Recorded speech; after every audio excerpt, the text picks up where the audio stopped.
Средношколците ги собраа кебињата и шаторите во кои спиеа 2 недели пред Министерството за образование. Ова значи крај на бојкотот на наставата кој траеше повеќе од 1 месец и враќање во училишните клупи од понеделник.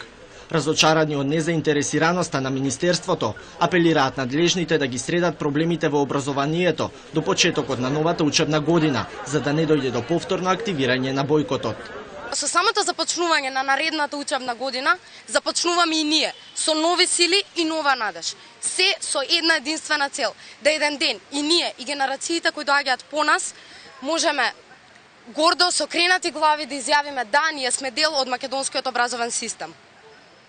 За таа цел, пленумот најавува уште побеспоштедна, уште погруба и порадикална борба за доброто на ова наше образование.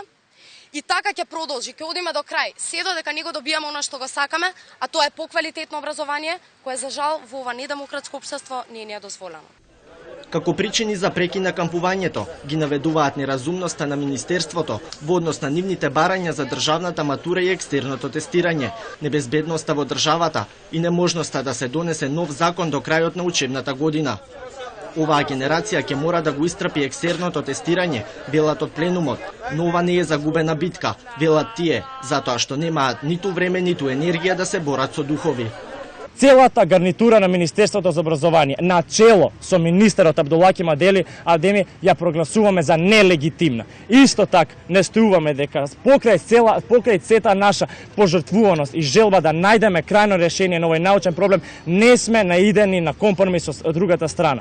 Не можеме повеќе да бидеме дел од масата со луѓе кои во целост ја изгубија јавната поддршка и јавниот кредибилитет. А доказ за тоа се преку 15.000 потписи кои ние како средношколски пленум ги собравме за нецели 2 недели тука во кампот на Новиран. Полагањето матура е за 2 недели. Од пленумот се надеваат дека за пропуштената настава и изгубените часови ќе бараат заедничко решение со професорите. Школската година за матурантите завршува на 20 мај.